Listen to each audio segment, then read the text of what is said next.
Knight is widely considered to be the best movie in the comic book genre. Praise and credit have rightfully been given to the villain, especially the performance of the late Heath Ledger. The acting in general was great. The pace, the soundtrack, the writing and directing of the Nolan brothers. The list could go on and on. There probably isn't a way to fully articulate why The Dark Knight is so revered. Batman Begins took an iconic comic book character and made him and his world believable. Batman Begins brought Batman out of some foreign universe and made him a real person in a city that we see every day. We saw Bruce as a man, one searching for answers. We saw him develop Batman as a symbol in a way that made us believe it could happen in real life. The Dark Knight only enhanced this by taking Bruce out of Wayne Manor and placing him square in the center of Gotham. Another notable movie that made the superhero character believable was Iron Man. The writers of the first installment of the Marvel Universe built Iron Man similarly to how the Nolan brothers built Batman. This was essential to Marvel's success because Iron Man made the succeeding films credible. It made us buy into the universe in which these characters live. Both Iron Man and Batman Begins focus on the person wearing the suit as much as the symbol that suit represents. But neither Iron Man nor Batman Begins are typically considered on par with The Dark Knight, because both movies have story arcs that fit neatly within the comic book genre. The Dark Knight, on the other hand, was the first movie to prove that the comic book genre can sustain characters and story arcs that successfully transcend genre stereotypes. Make no mistake, The Dark Knight is a comic book movie. It just didn't limit itself to the typical comic book story arc. Usually, in a comic book movie, the hero triumphs by overcoming some kind of obstacle in a morally pure way, which in turn validates their identity as a hero. In Batman Begins and The Dark Knight Rises, Batman saves Gotham by stopping murdering psychopaths. Iron Man and friends save the day by stopping murdering psychopaths. Captain America beats the Red Skull and Hydra. Thor beats Loki. Superman beats Zod. Spider-Man, the Guardians, even the damn Suicide Squad all save the day by stopping some kind of villain from killing people or unleashing bad things upon the world. With few exceptions, every comic book movie that's ever been made falls under this basic arc. The Dark Knight is one of the few exceptions. In The Dark Knight, Bruce prevents chaos from being unleashed upon Gotham, but not by beating the Joker or by saving Gordon's family. Bruce does it with a lie, which challenges the typical conception of what a hero is, and seems to contradict Bruce's purpose for creating Batman. Bruce's purpose is to save the people of Gotham from criminality and corruption. In Batman Begins, Bruce told Alfred that symbols are needed to shake people from their apathy, because symbols can be incorruptible and everlasting. In Batman Begins, Bruce was even willing to sacrifice his family name for the good of the city.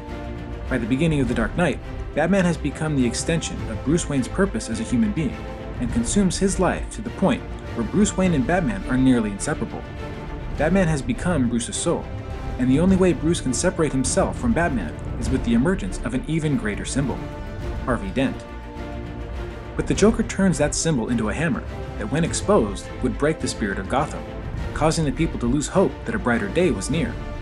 The Joker had become an unstoppable force, the physical manifestation of chaos.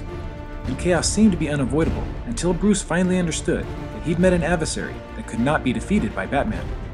In the contest between Batman and the Joker, Batman lost. In this moment, he understood the need to shake people from their fear. To do so, he needed to corrupt the very symbol he'd hoped would be everlasting. Bruce tricks the people with a lie, transforming their fear into a rage, which is then redirected at the very symbol that was meant to inspire. His one incorruptible symbol is corrupted. His identity as a hero is destroyed, which is even more traumatic because his childhood love had been murdered. In almost every way possible, Bruce has been broken. To shelter the people of Gotham from the truth, the immovable object takes a step in a different direction, one filled with moral ambiguity, which leaves the audience both in awe of Bruce's sacrifice and questioning if the lie is worth the risk. But the people of the city are not out of danger, and the audience is left to answer the question of whether the ends justify the means, a line offered by many antagonists.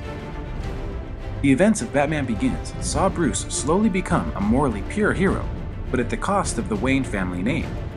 The events of The Dark Knight broke the symbolism of Batman and showed Bruce that remaining morally pure is not as important as maintaining order. By the end of The Dark Knight, Batman has lost. Bruce has become morally ambiguous, and his identity as a hero has been shattered. With the exception of Watchmen, I can't think of another comic book movie that breaks the conventional story arc. Both Watchmen and The Dark Knight make the people responsible as the ultimate saviors, whereas all other comic book movies make the hero responsible for saving the people. If you can think of another comic book movie that does the same, please let me know in the comments. In closing, I just want to respond to those who say that the Joker was more of a focus throughout the movie than Batman. This is not the case.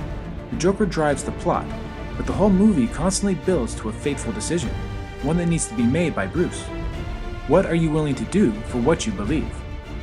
The Joker constantly pummels Batman, trying to get him to give in and break his one rule. But Bruce refuses to give in. He refused to kill. Instead of succumbing to the Joker's twisted game, Bruce realized that the only way he could allow himself to break his one rule is if it was targeted towards himself.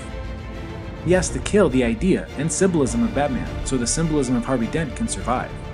By allowing Batman to become the villain in the minds of the people, Bruce re-emerges as the focal point of the story, making the sacrifice that turned him from a hero into something more: a Dark Knight.